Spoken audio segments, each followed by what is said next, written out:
الحمدللہ رب العالمین والصلاة والسلام علی محمد الامین فاعوذ باللہ من الشیطان الرجیم بسم اللہ الرحمن الرحیم۔ خواتین و حضرات، ہم سورہ نحل کی آیت 45 سے درس کی ابتدا کر رہے ہیں۔ اس سے پیچھے کے پیرے میں دو نہایت اہم باتوں کی وضاحت ہوئی۔ دونوں کا تعلق اس سے تھا کہ قرآن مجید کی شرح و تفسیر میں سب سے پہلی دیکھنے کی چیز لفظ ہے، اس کے بعد جملے کی تعلیف اور آخر میں اس کا سیاق و سباق۔ یہ سیاق و سباق قریب میں بھی ہوتا ہے، ذرا پیچھے بھی ہوتا ہے، اور بعض اوقات پوری سورہ کو سامنے رکھ کر متعین کیا جاتا ہے۔ تینوں چیزیں اگر صحیح ترتیب کے ساتھ پیش نظر نہ رہیں تو یہ حقیقت ہے کہ بات کچھ سے کچھ ہو جاتی ہے۔ چنانچہ میں نے توجہ دلائی کہ فَاسْأَلُوا أَهْلَ الذِّكْرِ کو اگر آپ اس کے سیاق و سباق سے اٹھا لیں تو اس کے کوئی بھی معنی کیے جا سکتے ہیں، اور جس طرح ہمارے ہاں لوگوں نے اس سے تقلید کا وجوب ثابت کیا ہے، اسے بھی ثابت کیا جا سکتا ہے۔ تاہم اس کو اس کے سیاق میں رکھ کر دیکھیں تو بالکل واضح ہو جاتا ہے کہ اس میں سرے سے کوئی حکم نہیں دیا گیا، کوئی چیز واجب نہیں کی گئی، بلکہ لوگوں کو اس جانب توجہ دلائی گئی ہے کہ اگر وہ کسی چیز سے واقف نہیں ہے تو جہاں سے اس کا علم حاصل ہو سکتا ہے اس کو حاصل کر لے۔ اہل الذکر کے بارے میں نے عرض کیا کہ اس سے وہ لوگ مراد ہیں جن کی طرف قرآن سے پہلے اللہ کی یاد دہانی نازل ہوئی۔ سیاق سے بالکل واضح ہے کہ جو مسئلہ زیر بحث ہے وہ کوئی فقہی اطلاق نہیں ہے، کوئی اجتہاد نہیں ہے، اللہ کی کتاب یا اللہ کے کسی پیغمبر کی بات کا فہم نہیں ہے، بلکہ یہ حقیقت ہے کہ اس سے پہلے بھی جتنے پیغمبر آئے ہیں وہ آدمی تھے۔ یعنی ایک ایسی بات ہے جو ہر شخص کو معلوم ہوتی ہے، کوئی علمی مسئلہ نہیں ہے کہ جس میں اہل علم کی طرف رجوع کرنے کے لیے کہا گیا ہے، بلکہ اہل کتاب کی طرف بحیثیت قوم رجوع کرنے کے لیے کہا گیا ہے کہ ان سے پوچھ لو ان کے ہاں جو پیغمبر آتے رہے ہیں کیا وہ فرشتے تھے، کیا جنات تھے، کیا کوئی خصوصی مخلوق اللہ نے بنا کے ان کی طرف بھیجی تھی؟ انسانوں ہی میں سے اللہ نے انتخاب کیا، ان کی طرف وحی کی، ان پر اپنا کلام اتارا اور ان کے ذمے یہ کام لگایا کہ وہ لوگوں کو یہ پیغام پہنچا دیں، یہ کلام سنا دیں، ان پر اللہ کی حجت پوری کر دیں۔ یہ بات یہود کے، نصارہ کے بچے بچے کو معلوم تھی، تو یہاں سرے سے اس نوعیت کا کوئی علمی مسئلہ بھی زیر بحث نہیں ہے جس طرح کے مسائل میں لوگوں کو تقلید کرنے یا تقلید نہ کرنے کی تعلیم دی جاتی ہے۔ سیاق و سباق سے یہ بالکل واضح ہے۔ دوسری چیز کے بارے میں بھی میں نے عرض کیا کہ یہاں فعل بینہ کس معنی میں استعمال ہوا ہے، یعنی سیاق یہ نہیں ہے کہ یہ قرآن تمہاری طرف اتارا گیا ہے، اس میں کچھ مشکلات ہوں گی، اس میں کچھ مسائل ہوں گے، ہم نے تمہاری طرف اس کو اس لیے اتارا ہے کہ اس قرآن میں اگر کوئی مشکل لوگوں کو پیش آئے تو تم اس کی وضاحت کر دو گے۔ یہ کہا گیا ہے کہ جس طرح اس سے پہلے انسان رسول بنا کر بھیجے گئے، آدمی رسول بنا کر بھیجے گئے، اور ان کی طرف اللہ کا کلام نازل ہوا کہ وہ لوگوں کو اس کلام سے آگاہ کر دیں، وہ پیغام پہنچا دیں، اس کی تبلیغ کر دیں۔ بالکل اسی طریقے سے تمہارے ساتھ یہ معاملہ ہوا ہے، یعنی جو اوپر کی آیت میں بات بیان کی گئی ہے اسی کو مطابق حل کر دیا گیا ہے۔ تو دونوں جگہ سیاق و سباق بالکل واضح کر دیتا ہے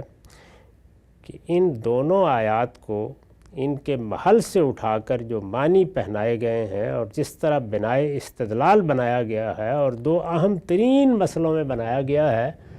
ان سے ان آیات کا سرے سے کوئی تعلق ہی نہیں ہے۔ یہ بحث پایہ تکمیل کو پہنچی۔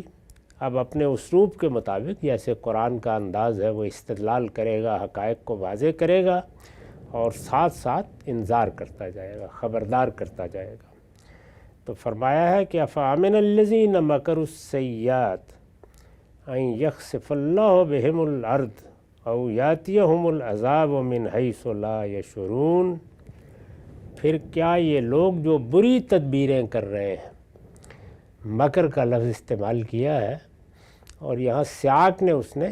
بری تدبیر کے معنی پیدا کر دیے۔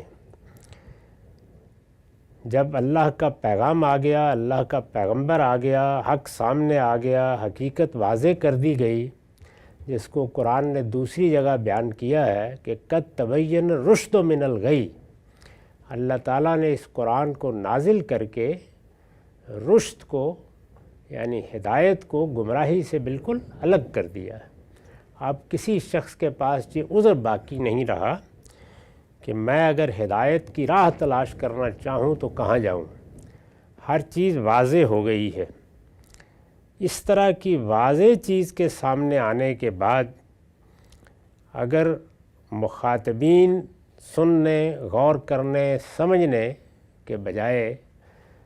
اس سے گریز و فرار کے راستے اختیار کرے، جو منہ میں آئے کہہ دیا، جذبات اگر برانگیختہ کیے جا سکتے ہیں تو اس کے لیے پروپیگنڈا شروع کر دیا، پیغمبر کی ذات کو ہدف بنایا جا سکتا ہے تو اس میں کوئی کسر اٹھا نہیں رکھی، یہ سب اگر جواب میں ہونے لگے تو یہ کیا ہے؟ یہ بری تدبیر ہے۔ یعنی ایک چیز کو آپ رد کرنا چاہتے ہیں تو اچھی تدبیر تو استدلال ہے، وہ چیز آپ کے لیے قابل قبول نہیں ہے تو اپنے آپ سے سوال کیجئے کہ کیوں قابل قبول نہیں ہے، دلیل میں کوئی کمزوری ہے تو واضح کیجئے، کوئی سوال ہے تو پیش کر دیجئے، بات سمجھ میں نہیں آ رہی تو 10 طریقوں سے پوچھئے۔ اس قرآن مجید میں جو حقائق بیان کیے گئے ہیں یہ حقیقت ہے کہ وہ ایک مختصر سورہ میں بیان ہو سکتے ہیں، لیکن یہ 114 صورتیں نازل کی گئی صرف لوگوں کو خبردار کرنے کے لیے، اسی بات کو مختلف پہلوؤں سے سمجھانے کے لیے، ان کے اشکالات کے جواب دینے کے لیے، ان کے اعتراضات پر ان کو متنبع کرنے کے لیے، یہ سب اس لیے کیا گیا۔ تو اگر یہ سب چیزیں کی جا سکتی تھیں تو ان کے ہر اعتراض کا جواب بھی دیا جا سکتا تھا، بشرطے کہ وہ سنجیدہ طالب علموں کے طریقے پر بات کرتے۔ یہی رویہ ہے جس کی اللہ کی کتاب قرآن مجید نے تعلیم دی ہے۔ اس دنیا میں کبھی ایسا نہیں ہو سکتا کہ ہر چیز پر لوگ متفق ہو جائیں، کوئی نئی بات سامنے آئے، کوئی علم سامنے آئے، کوئی سائنسی حقیقت سامنے آئے تو ساری دنیا اس کو قبول کر لے۔ آج ہی میں دیکھ رہا تھا ایک بڑے صاحب علم نے یہ بات لکھی کہ ایسا کبھی نہیں ہوا کہ کوئی سائنسی حقیقت بھی کسی بڑے شخص نے پیش کر دی ہو تو جو نسل اس وقت مخاطب تھی اس نے اس کو قبول کر لیا ہو۔ تاریخ یہی بتاتی ہے کہ ایک نسل رخصت ہوتی ہے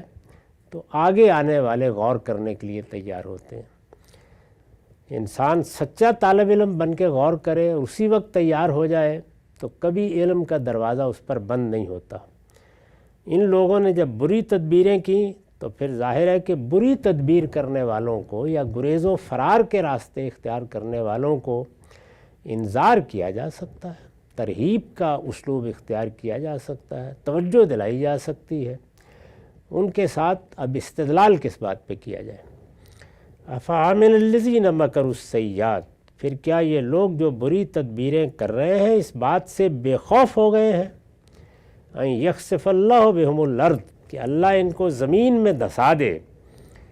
او یاتیہم العذاب من حیث لا یشعرون یا ان پر وہاں سے عذاب آ جائے جہاں سے انہیں گمان بھی نہ ہو،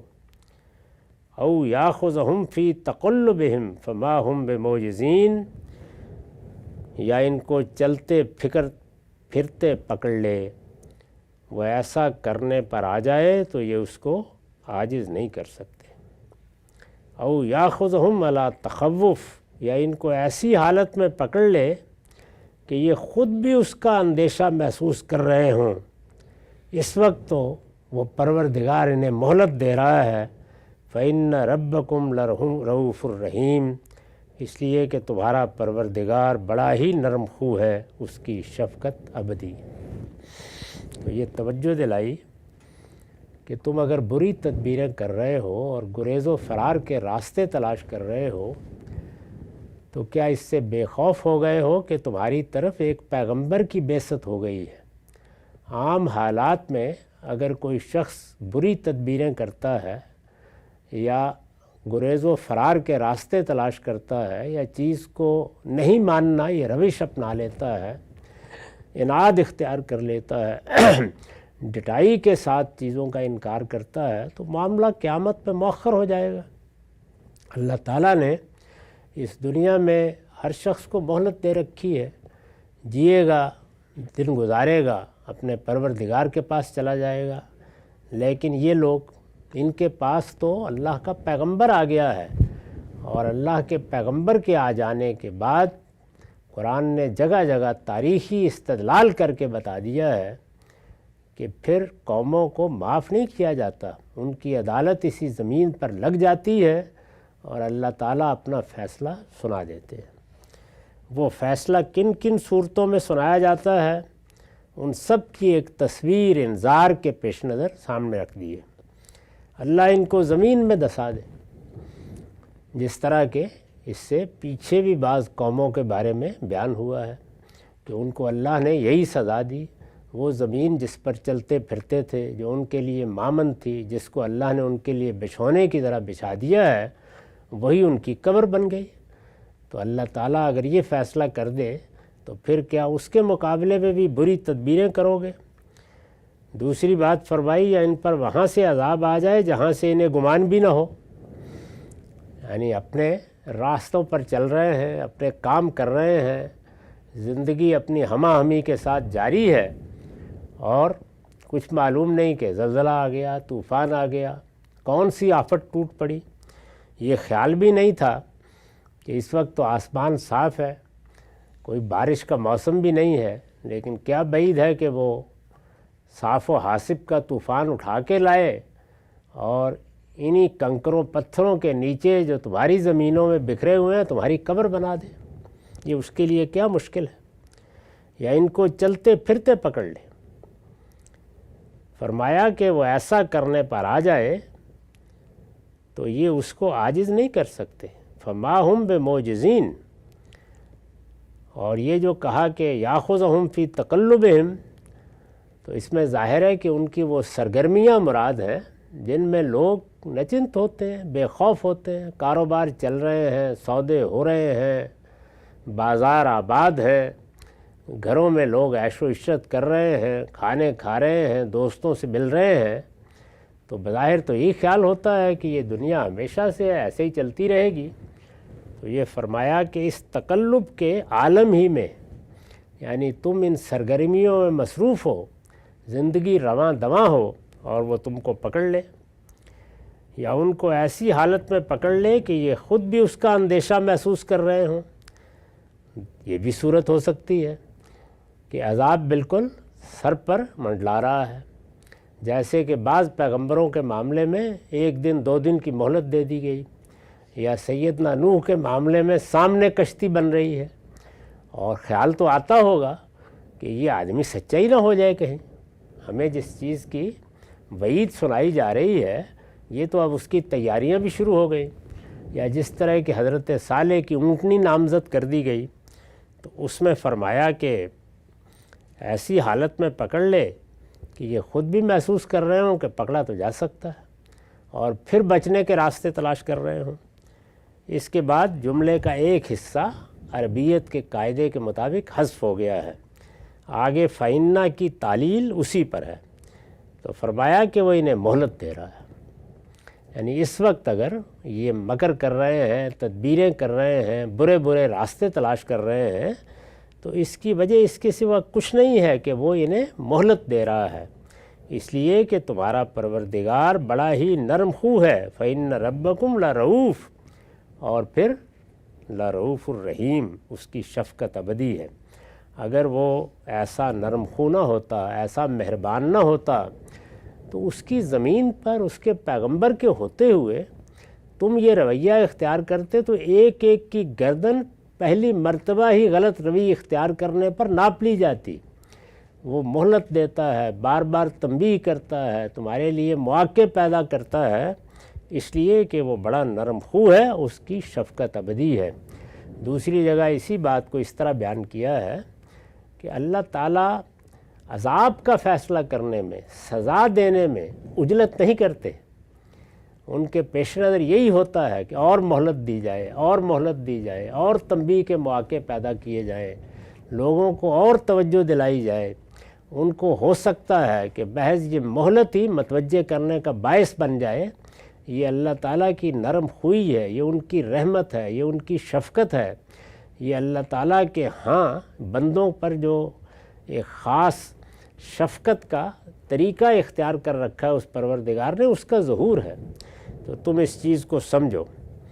اولم یروا الی ما خلق اللہ من شیء، اللہ نے جو چیز بھی پیدا کی ہے کیا یہ اس کو نہیں دیکھتے؟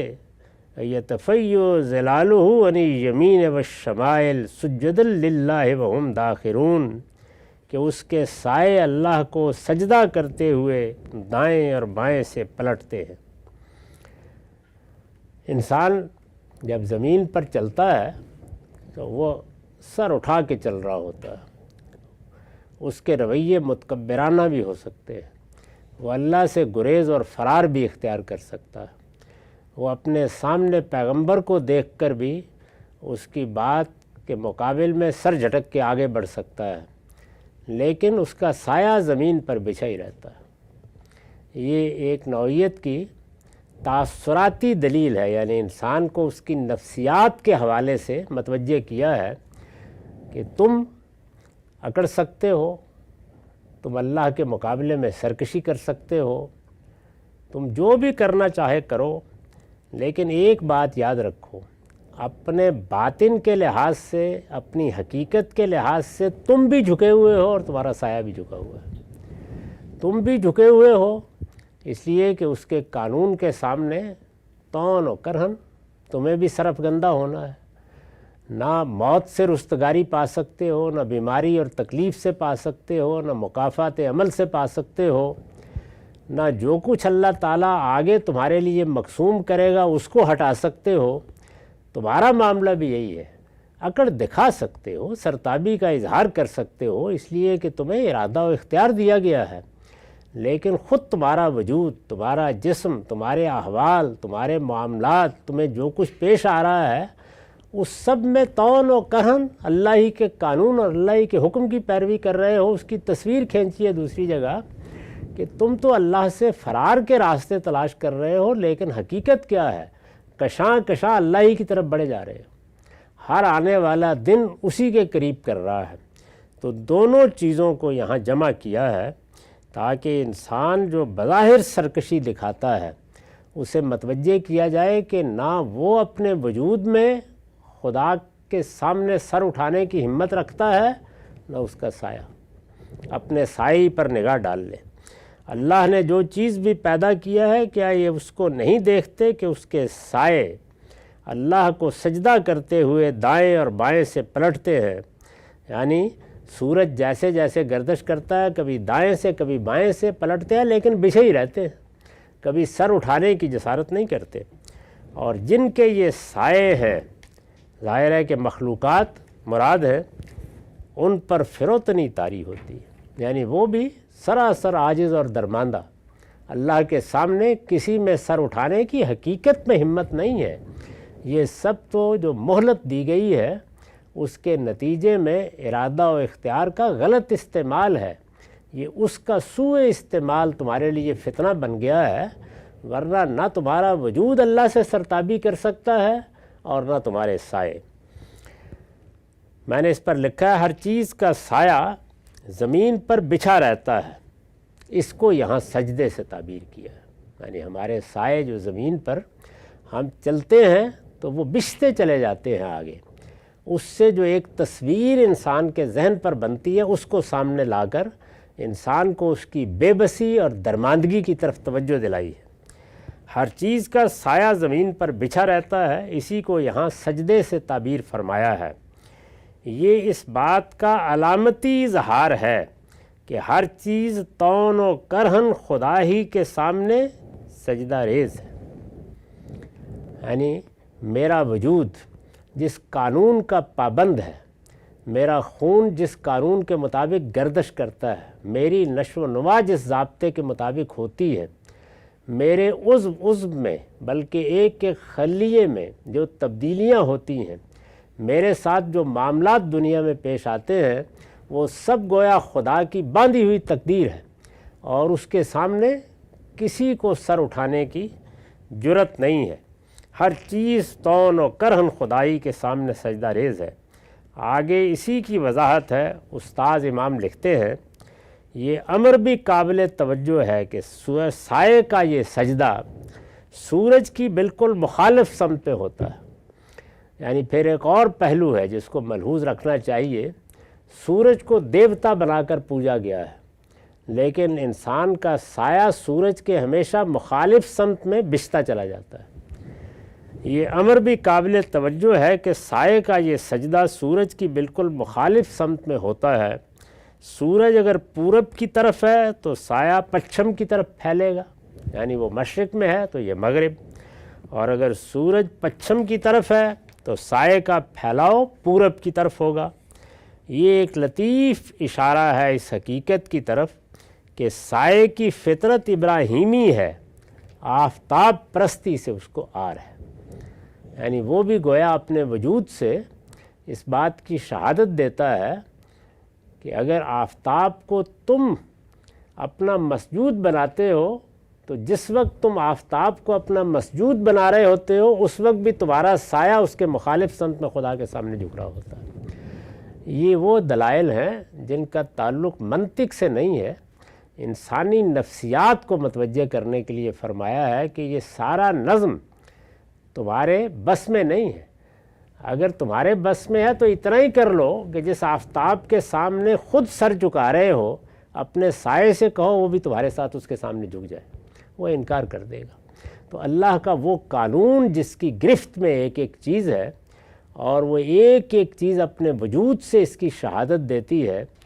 کہ کوئی شخص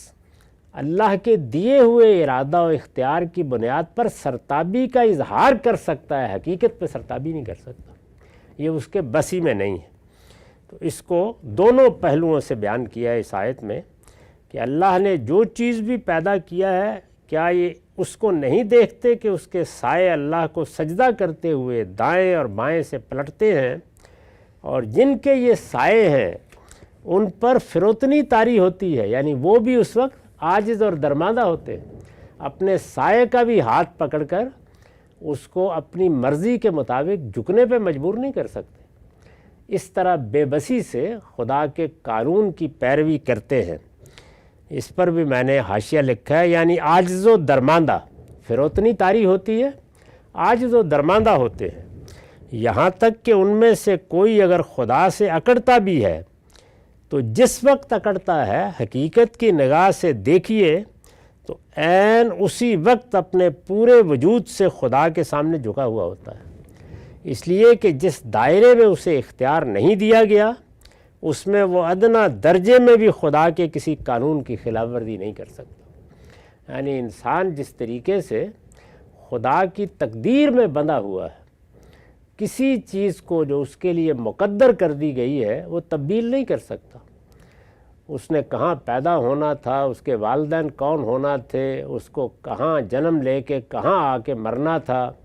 اس کو زندگی میں کیا احوال پیش آنے تھے، کوئی چیز بھی اس کی گرفت میں نہیں ہوتی۔ ہر چیز اللہ کے قانون کے مطابق ہوتی چلی جاتی ہے۔ اس میں بہت معمولی درجے میں مہلت حاصل ہے، اور وہ مہلت بھی 10 سال، 20 سال، 50، 60 سال، کوئی ابدی مہلت نہیں ہے، اور بہت معمولی درجے میں اختیار حاصل ہے۔ اس اختیار کا بھی دائرہ وہی ہے جس میں اللہ نے انسان کا امتحان کیا ہے یا دنیا میں اس کو زندگی بسر کرنے کے مواقع فراہم کیے ہیں۔ تو اس دائرے میں انسان اگر اپنا جائزہ لے تو اللہ کی دی ہوئی مہلت اور اس کا دیا ہوا اذن ہے جو کوئی بات کرنے کا حوصلہ دیتا ہے، ورنہ ہر طرف درماندگی ہے، ہر طرف عجز ہے، ہر طرف خدا کا قانون ہے، ہر طرف اس کی گرفت ہے، اور انسان کشا جب اس سے بغاوت کرتا ہے اس وقت بھی اسی کی طرف بڑھ رہا ہوتا ہے۔ یہ بے بسی، عاجزی اور درماندگی، اور پھر اس حد تک اس کو نمایاں کر دینا کہ جس آفتاب کو دیوی بنا کر، دیوتا بنا کر اس کے سامنے سر نیاز جھکانے کے لیے جاتے ہو، جس وقت سر جھکا رہے ہوتے ہو عین اس وقت تمہارا سایہ تمہارے مخالف سمت میں سر جھکا رہا ہوتا ہے۔ تو اس لیے ذرا غور کرو کیا کرتے ہو۔ ارشاد فرمایا وَلِلَّهِ يَسْجُدُ مَا فِي السَّمَاوَاتِ وَمَا فِي الْأَرْضِ، حقیقت یہ ہے کہ زمین اور آسمانوں میں جتنے جاندار ہیں وہ سب خدا ہی کو سجدہ کرتے ہیں۔ یعنی اگر غور کر کے دیکھو تو جو عجز، جو فروتنی، جو قانون کے سامنے بے بسی تم دیکھ رہے ہو، اللہ نے جو فطرت بنائی ہے اس کی پابندی سے رستگاری کی کوئی راہ تمہیں نظر نہیں آتی، یہ سب تمہارا مشاہدہ ہے۔ اگر تم تدبر کی نگاہ سے دیکھو تو اپنی بے بسی اور درماندگی کو دیکھ سکتے ہو، لیکن نہیں دیکھتے۔ اور اگر دیکھو تو زمین و آسمان میں جتنے جاندار ہیں وہ سب خدا ہی کو سجدہ کرتے ہیں، اور خدا کے فرشتے بھی۔ ما فی الارض من دابۃ والملائکہ وہم لا یستکبرون، وہ کبھی سرتابی نہیں کرتے۔ یعنی جو جاندار تمہیں نظر آتے ہیں، من دابہ کے الفاظ سے اس کی تعمیم کی، اور فرمایا کہ ہمارے فرشتے جو ایک انتہائی برتر مخلوق ہے، جن کو ملائے اعلیٰ تک رسائی دی گئی ہے، جو اللہ سے براہ راست اس کا حکم پاتے ہیں، جن کو اللہ کے احکام براہ راست ملتے ہیں، تمہاری طرف اللہ کا پیغام بھی وہی لے کے آتے ہیں، نظم عالم کی تدبیر بھی کرتے ہیں، یہ سب چیزیں جن کے لیے ہیں ان کو بھی دیکھ لو، وہ اللہ کے حکم سے کبھی سرتابی نہیں کرتے۔ وَلِلَّهِ يَسْجُدُ مَا فِي السَّمَاوَاتِ وَمَا فِي الْأَرْضِ مِن دَابَّةٍ وَالْمَلَائِكَةِ، حقیقت یہ ہے کہ زمین اور آسمانوں میں جتنے جاندار ہیں وہ سب خدا ہی کو سجدہ کرتے ہیں، اور خدا کے فرشتے بھی وہ کبھی سرتابی نہیں کرتے۔ يَخَافُونَ رَبَّهُم مِّن فَوْقِهِمْ وَيَفْعَلُونَ مَا يُؤْمَرُونَ، وہ اپنے اوپر اپنے پروردگار سے ڈرتے ہیں۔ ان کا پروردگار جو حکم انہیں دیتا ہے کبھی نہیں سوچتے کہ سرتابی کریں۔ اس سے صاف واضح ہے کہ فرشتوں کو بھی اللہ تعالیٰ نے اختیار دیا ہے، وہ بھی اپنے اس اختیار کو استعمال کر سکتے ہیں، لیکن اللہ پروردگار عالم نے جس طریقے سے انہیں اپنی بارگاہ میں رکھا ہے، جس طرح سے اس کی حکومت ان کے سامنے ہے، وہ اللہ سے ڈرتے رہتے ہیں۔ انہیں اندازہ ہے کہ وہ کیا ہستی ہے جس نے انہیں پیدا کیا ہے، چنانچہ ان کو جو کہا جاتا ہے، جس چیز کا حکم دیا جاتا ہے وہی کرتے ہیں۔ تمہاری طرح ان میں گریز و فرار کرنے کا کوئی موقع نہیں ہوتا۔ تو یہ بتا دیا کہ وہ اگرچہ ہمارے ملائکہ ہیں، اگرچہ وہ ایک بڑی برتر مخلوق ہیں، اگرچہ ان کے پاس بھی ارادہ و اختیار ہے، لیکن جس طرح زمین کے تمام جاندار ہمارے سامنے جھکے ہوئے ہیں، اسی طرح اتنی برتری کے باوجود فرشتے بھی جھکے ہوئے رہتے ہیں۔ وہ ادنا درجے میں کوئی انحراف کرنے کا نہیں سوچ سکتا۔ تو وہی بات کہ انسان اپنے پورے وجود سے اور تمام مخلوقات اپنے پورے وجود سے اللہ کے سامنے جھکی ہوئی ہیں، اس لیے کہ جس دائرے میں اسے اختیار نہیں دیا گیا اس میں وہ ادنا درجے میں بھی خدا کے کسی قانون کی خلاف ورزی نہیں کر سکتا اور کوئی مخلوق بھی نہیں کر سکتی۔ تو اس حقیقت کو واضح کرنے کے بعد پھر آگے وہی توحید پر استدلال ہے۔ ہمارا وقت ختم ہوا۔ اقول قولی ھذا واستغفر اللہ لی ولکم ولسائر المسلمین۔